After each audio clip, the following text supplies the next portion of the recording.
No vídeo de hoje, nós vamos falar um pouquinho sobre a união estável. Historicamente, a união prolongada entre o homem e a mulher sem casamento era chamada de concubinato, o qual é uma união livre à margem da lei e da moral, sendo ele puro ou impuro. O concubinato puro é quando ambos não haviam se relacionado com outras pessoas legalmente. Já o concubinato impuro é quando uma ou ambas as partes já possuem um relacionamento. Por ser uma união livre, não está sujeita às atribuições matrimoniais. A partir da súmula 380 do STF, foi consolidada a possibilidade da dissolução do concubinato e a partilha de bens. Atualmente, o concubinato está previsto no artigo 1727 do Código Civil, sendo uma relação não eventual entre homens e mulheres impedidos. A união estável surgiu para facilitar a criação da família, através do artigo 226 da Constituição Federal de 88. Agora um pouquinho sobre os requisitos da união estável, onde a gente pode encontrar, localizá-los tanto na Constituição Federal, no artigo 226, bem como no Código Civil, no artigo 1723. O que são esses requisitos que a gente precisa ter para formar essa união estável? Precisa ser público, tem que existir a notoriedade, não pode ter impeditivos matrimoniais, né? A ausência desses impeditivos. O objetivo dessa união é de formação, é de constituição de uma família, de um núcleo familiar, né? E também essa união ela tem que ser contínua e duradoura. Ela não pode ser algo que inicia-se hoje e amanhã ela já se extingue. Quanto à publicidade da união estável, o que nos remete é que ela não pode ser escondida ou clandestina. Ela tem que ter essa publicidade, ela tem que ser, desculpa a redundância, pública, né? Quanto à questão da união ser contínua e duradoura, não é estipulado em lei um tempo mínimo para poder formalizar essa união estável. Não tem um pré-requisito dizendo que temos que ter pelo menos 1 ano, 2 anos para poder entrar e realizar a união estável. Isso não tem estipulado 20, 30, 40, 50, 60 dias. A outra característica, que é da ausência de impedimentos matrimoniais, nós vamos ter uma exceção se salvo as pessoas estiverem separados de fato. Então, aí poderia ter essa exceção.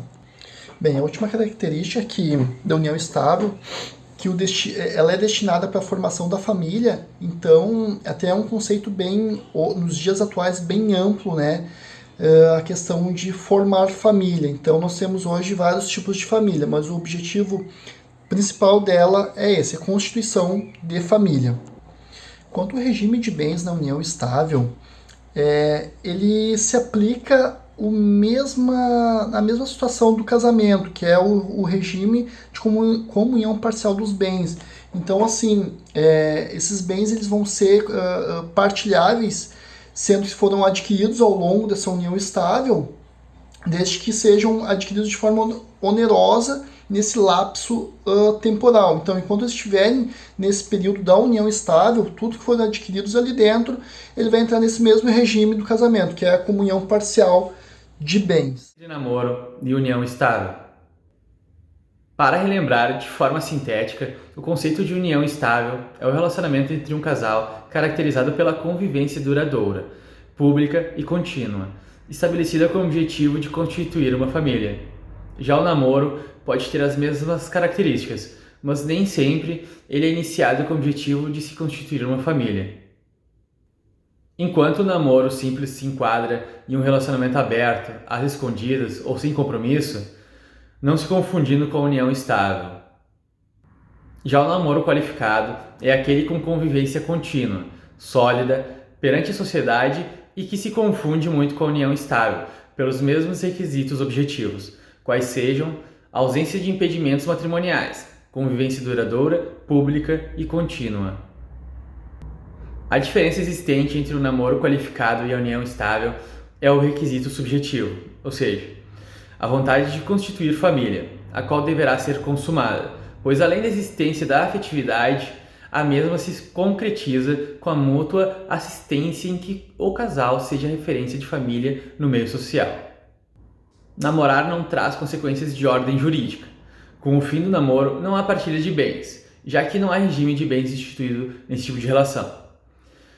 Não há o dever de prestar alimentos reciprocamente ou direitos de herança, como também previdenciários. A união estável funciona como um casamento em todos os seus aspectos.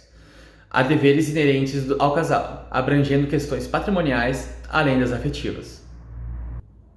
Tanto que, se não houver um documento especificando o regime de bens escolhido pelos conviventes, entende-se que vigora o regime da comunhão parcial de bens, no qual presume-se o esforço comum para a aquisição do patrimônio durante o relacionamento. A conversão da união estável em casamento é um procedimento consensual, administrativo ou judicial cujos efeitos serão ex tunc, salvo nas hipóteses em que o casal optar pela alteração do regime de bens, o que será feito por meio de pacto antenupcial, ressalvados os direitos de terceiros. O casal que já está em união estável pode formalizar a relação ao comparecer no cartório de registro civil e pedir a conversão em casamento. Este casal deve estar acompanhado de 2 testemunhas, sendo elas com idade acima dos 18, e portando algum documento como o RG. O casal precisa ainda apresentar alguns documentos no cartório, sendo eles o RG, o CPF e a certidão de nascimento atualizada. O casal pode informar a existência da escritura pública de união estável para fazer a conversão, mas não é obrigatória a apresentação da escritura para sua comprovação. As etapas do processo de habilitação para o casamento civil comum ainda devem ser cumpridas, por meio de análise documental e publicação dos proclamas do casamento na imprensa local, ou em moral do cartório. Deve esperar 15 dias para retirar a certidão de casamento civil. A partir deste momento, o casamento terá efeito. Por fim, a única diferença em relação ao casamento civil comum é a ausência de cerimônia feita pelo juiz de paz. A união estável pode ser dissolvida de 2 formas, judicialmente ou extrajudicialmente. Ambas precisam de advogado. Na dissolução extrajudicial, a qual pode ser feita em tabelionato através de escritura pública, não podem haver filhos menores ou incapazes, nem nascituros, bem como o casal deve estar de acordo com alguns dos requisitos presentes no artigo 731 do Código Civil. As disposições contidas nos artigos 693 a 699 são aplicadas também à dissolução da união estável judicial.